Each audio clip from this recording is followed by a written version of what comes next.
तो अपनी प्रजा को पुत्र से ज़्यादा समझने वाला राजा ध्रुव संधि, 2 विवाह हुए थे। 2 ही पत्नी रूप संपन्न या सतु काम भोग दे। 2 पत्नियां थी, एक का नाम था मनोरमा और दूसरी का नाम था लीलावती। 2 गृहणियां थी। मनोरमा धर्म पत्नी स्वरूपातिच विचक्षणा, लीलावती द्वितीयाचा साप रूप गुणान्वता। पहली मनोरमा है, दूसरी लीलावती है। दोनों देवियां बड़ी सुंदर थीं। समय चलता रहा। मनोरमा शुभे काले सुशुभे पुत्रमुत्तमम सुदर्शनाभिदम पुत्रम राजलक्षण संयुतम। मनोरमा ने एक बड़े अच्छे से बच्चे को जन्म दिया जिसका नाम था सुदर्शन। दूसरी थी लीलावती, उसने भी एक बेटे को जन्म दिया जिसका नाम था शत्रुजित। बच्चों का नाम संस्कार हुआ, जाति कर्म संस्कार हुआ। हमारे यहाँ पहले 48 संस्कार थे, वर्तमान समय में 16 संस्कार हैं। बच्चा गर्भ में जब से आता है, गर्भाधान संस्कार से लेकर के अंत्येष्टि क्रिया तक संस्कार चलता है। आज स्थितियां विकृत इसलिए हो रही हैं क्योंकि लोग संस्कारों को भूल गए हैं। संस्कारों के साथ जोड़िए। बच्चों का नाम ऊट पटांग नहीं, शास्त्रोक्त विधि से बच्चों का नाम रखिए। हाँ, इतने बढ़िया बढ़िया नाम है तो ऊट पटांग रखने की जरूरत ही क्या है। बेटे का नाम रखो तो बोलने में लास्ट का अक्षर छोटा हो, बेटियों का नाम रखो तो लास्ट का अक्षर बड़ा हो। जैसे राम मकार छोटा है, सीता बड़ा है, शंकर छोटा है, पार्वती बड़ा है। यानी बेटियों का जो नाम रखा जाता है तो बाद का जो उच्चारण है वो बड़ा हो, और पुत्रों का नाम रखा जाए तो लास्ट का जो उच्चारण है वो छोटा हो। शास्त्रोक्त विधि से बच्चों का नाम संस्कार हो। भगवान राम और भगवान कृष्ण के भी नाम रखे गए तो शास्त्रोक्त विधि से। उस दिन उत्सव हुआ था, उस विधि के साथ में नाम रखे गए। राजा ने आज बहुत बड़ा उत्सव अयोध्या में किया। दोनों बच्चों का नाम संस्कार हुआ। एक का नाम सुदर्शन जो कि मनोरमा का बेटा था। ये देवी भागवत की मूल कथा। जैसे भागवत में सुदामा चरित्र सुन लें तो संपूर्ण भागवत का फल प्राप्त हो जाता है। परीक्षित का मोक्ष सुन लें, संपूर्ण भागवत सुनने को मिल जाती है। ऐसे रामायण में आप भरत चरित्र सुन लें, भरत चरित्र केवट चरित्र की ऐसी ही महिमा है। उसी प्रकार से श्रीमद् देवी भागवत में यदि ये कथा सुन ली गई जो मैं आपके बीच में परोस रहा हूँ तो समझ लो कि संपूर्ण देवी भागवत का फल आपकी झोली में होगा। टाइम ना हो तो भी सुनिएगा और बीच में से मन जाइएगा। 4 बजे आरती होगी, तब तक आज की कथा को जरूर सुनिएगा। कल से आप तो फ्री हैं, मैं तो कल भी काम में ही जाके लग जाऊंगा। कल तो आपको याद करना पड़ेगा। आप सोचेंगे रोज तो 4 घंटा कथा में निकल जाता था, अब क्या करें। आपको कथा याद आएगी, आपको परिसर याद आएगा। सच मानिए आपको हम भी याद आएंगे, क्योंकि हम हैं ही इतने अच्छे के सब याद करते हैं। फिर व्यवहार ऐसा है, लड़ाई किसी से होती नहीं है, झगड़ा किसी से होता नहीं है। तो ये 9 दिन नवरात्रा के गोपनीय माघ के महीने के ये दिन निकले हैं, माता रानी की कृपा से बहुत अद्भुत निकले। तो आज इस कथा को सुन लीजिए। मनोरमा शुभे काले सुशुभे पुत्रमुत्तमम सुदर्शनाभिधम पुत्रम राज लक्षण से उत्तम। राजाओं के जो लक्षण होते हैं वो सब इस बच्चे के अंदर हैं। जात कर्माधिकम द्वयो, दोनों का जात कर्म संस्कार कराया। चूड़ा कर्म तयुच्चक्रे विदना निपसत्तमा, ऐसा बताते हैं चूड़ाकर्ण संस्कार होना बहुत ज़्यादा जरूरी है। माँ के गर्भ से बच्चा जब चल करके आता है तो सिर के जो बाल हैं वो अपवित्र अपावन माने गए। उसको एक बार वह बाल उतरने चाहिए। जब वो बाल उतरते हैं उसको चूड़ाकर्ण संस्कार के नाम से जानते हैं। जिन बच्चों का कणक छेदन होता है उस बच्चे के बाद में जन्म लेने वाली जो संतान है उसकी उम्र के ऊपर कोई खतरा नहीं होता। इसलिए कर्णक छेदन, जिसको कर्ण भेदन भी कहते हैं, यह संस्कार भी होना बहुत ज़्यादा जरूरी है। एक समावर्तन संस्कार हो रहा है, यह भी बड़ा अद्भुत है। जब बच्चों की पढ़ाई 22 में या 23 साल में या 25 साल में जब पढ़ाई पूरी हो जाती है तब समावर्तन संस्कार होता है। जिस दिन वो स्कूल कॉलेज छोड़ के आता है, सुनिए मैंने याज्ञवल्क्य की स्मृति की कथा में ये बातें बहुत विस्तार पूर्वक बताई है। तुलसी तपोवन यूट्यूब चैनल और सत्संग टीवी पर याज्ञवल्क्य की स्मृति की कथा पूरी की पूरी सुरक्षित उसमें रखी हुई है, उसको आप सुनते रहिएगा, जिसमें 16 संस्कारों को बहुत विस्तार पूर्वक बात कही गई। तो समावर्तन जो संस्कार है, सुनिए इधर आपका ध्यान हो, समावर्तन संस्कार में जब बच्चे की पढ़ाई पूरी हो जाती है तब एक शुभ योग में शुभ मुहूर्त में हवन होता है, यज्ञ होता है, आचार्य के द्वारा यज्ञ कराया जाता है और समावर्तन संस्कार में वो संकल्प लेता है। ये गुरु के ही यहाँ ये हवन होता है गुरुकुलों में, लेकिन आजकल गुरुकुल तो रहे नहीं है, आप दूसरी पढ़ाइयाँ पढ़ते हैं तो यह अपने घर पर भी हवन यज्ञ हो सकता है। जब यज्ञ की पूर्णावती होती है उस समय उस बच्चे को बिठाया जाता है समावर्तन संस्कार में।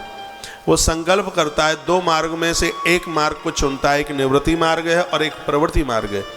प्रवृत्ति मार्ग गृहस्थ आश्रम की तरफ लेके चलता है और निवृत्ति मार्ग है वो हमें संन्यास साधुता की तरफ लेकर के चलता है। और उस समय एक बच्चा संकल्प करता है, ये वो कहता है यदि वो प्रवृत्ति मार्ग का चुनाव करता है यानी गृहस्थ में जाने की बात करता है तो उस समय उसके हाथ में जल होता है, अग्निदेव की अग्नि जल रही होती है और उस समय वो संकल्प करता है और कहता है कि मैं गृहस्थ में प्रवेश करता हूँ और अपने माता पिता के अनुकूल स्थिति में ही मैं विवाह अपने वर्ण की कन्या के साथ में करूँगा और ये अधिकार मेरे माता पिता को रहेगा। और वह अग्निदेव के सामने ये सौगंध खाता है, वो संकल्प लेता है कि मैं अपनी गृहिणी का पति बन करके जीऊँगा।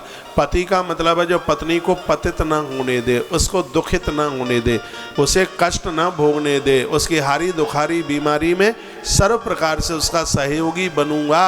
समावर्तन संस्कार में वो ऐसा संकल्प करता है। गृहस्थ की सीढ़ी पर पांव रखने से पूर्व ये संकल्प करता है, अरे हाड़ मांस की स्त्री तो बहुत दूर की बात है, मैं काष्ठ की स्त्री से भी बच करके रहूँगा। मैं अपने जीवन में अपनी पत्नी से सुंदर किसी नारी को मैं समझूंगा नहीं। अग्नि देवता के सामने वो ऐसा संकल्प करता है, उसके बाद फिर वो गृहस्थ आश्रम की तरफ बढ़ता है। ये समावर्तन संस्कार। दूसरा है इसमें निवृत्ति मार्ग। निवृत्ति मार्ग हमें साधु संन्यास की तरफ लेकर के चलता है। उस समय भी उसके द्वारा एक संकल्प किया जाता है और कहता है वो मैं आजन्म ब्रह्मचर्य धर्म का पालन करूंगा, मैं विवाह नहीं करूंगा और मैं निवृत्ति मार्ग में मैं चलता हुआ और अपनी सनातन संस्कृति के जितने भी रूल हैं उन सबको मैं फॉलो करूंगा। मैं जगत कल्याण के लिए अपने आप को समर्पित करता हूँ। आज से है मेरा जीवन मेरे लिए नहीं है, मेरा जीवन परहित और परमार्थ के लिए है। अग्नि देवता के सन्मुख ऐसा संकल्प करता हुआ फिर वह निवृत्ति मार्ग में यानी संत महापुरुषों की लाइन में अपने आप को आगे कदम बढ़ाना शुरू कर देता है। इसको कहते हैं समावर्तन संस्कार। और आज इनका बड़ा अभाव हो रहा है। एक बार जयकारा लगाइए बोल भक्त वत्सल भगवान की जय हो। एक संस्कार और बड़ा अद्भुत है और ये संस्कार ऐसा है दिया कर लिया तो बच्चे धूम्रपान नहीं करेंगे, बच्चे शराब नहीं पिएंगे, बच्चे उल्टा पुल्टा नहीं खाएंगे। इस संस्कार का नाम है अन्नप्राशन संस्कार।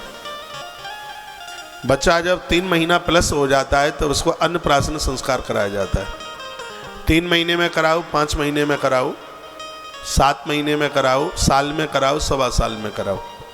अन्नप्राशन संस्कार है जिसमें पहली बार उसको खीर चटाई जाती है। इसमें कहीं कहीं इसको खीर चटाई संस्कार भी बोल देते हैं, वैसे इसका सही नाम असली नाम तो अन्नप्राशन संस्कार है। एक शुभ मुहूर्त में अच्छे से महीने में खीर बनाई जाती है और चांदी की चम्मच के ऊपर या मोर पंखी के ऊपर या बेलपत्र की डंठल के ऊपर उस खीर को थोड़ा सा उसमें शहद लगाया जाता है। बच्चे की जिह्वा को बाहर निकाल करके और उसकी जिह्वा के ऊपर वो खीर चटाई जाती है और शुद्ध देसी गैया के दूध की वो बनी हुई होती है। लेकिन वर्तमान समय का दुर्भाग्य है, छोटे छोटे बच्चों को ये माताएं चाय पिलाती हैं, उन्हें बिस्किट खिलाती हैं। अभी बच्चा ना समझ है बिल्कुल, सबसे पहले चाय की चम्मच उसके मुख में जाती है और ये दुर्भाग्य से भरी हुई ये बात है।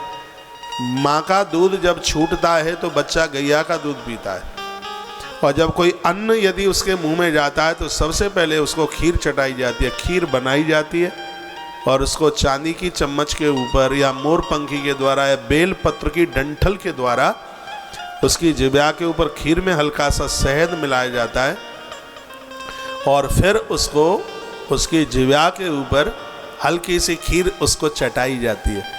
वो बड़े स्नेह प्रेम से अपने अधरों को, अपने होठों को वो चाटता है। यदि यह संस्कार जिंदे बने रहें तो जीव जंतुओं की तो महाराज हिंसा बच जाएगी और ये अपने कुकर्मों से बच जाएंगे, गलत खान पान से बच जाएंगे। लेकिन आज माता पिता के पास में इन सब चीज़ों की इतनी गरीबी है कि वो इन संस्कारों को कराते नहीं हैं। जब से यह संस्कारों की कमी आई है तब से ब्राह्मणों का अभाव हो गया। आज ब्राह्मण रहे नहीं हैं, और जहाँ ब्राह्मण हैं उनको आप लोग मानते नहीं हैं। जो उसकी योग्यता है वर्तमान समय में उसको उसकी योग्यता का फल नहीं मिल रहा। 16 साल निकाल देता अपने पढ़ने लिखने में, और जब कहीं पूजा पाठ अनुष्ठान करने के लिए जाता है, जब वो कहता है द्रव्य दक्षिणाम समर्पयामि, तो जजमान हंसता है। पता नहीं कितने गाड़ी और घोड़े मांग लिए, कितने हाथी मांग लिए उससे, मुस्कुराहट। फिर नोट में ढूंढता है कि कटी कटाई फटी फटाई सबसे छोटी नोट कहाँ मिलेगी, किधर मिलेगी। सो चारों जेबों को टटोल करके देखता है। जितना गैया को बचाना जरूरी है उतना ही ब्राह्मण को बचाना जरूरी है। जितना जल को बचाना जरूरी है उतना ही ब्राह्मण को बचाना जरूरी है। जितना बेटी को बचाना जरूरी है, वृद्धों को बचाना जरूरी है, सच मानिए उतना ही ब्राह्मण को बचाना जरूरी है। ब्राह्मण नहीं रहेगा तो संस्कार खत्म हो जाएंगे, लोग पशु बन जाएंगे, जानवर बन जाएंगे।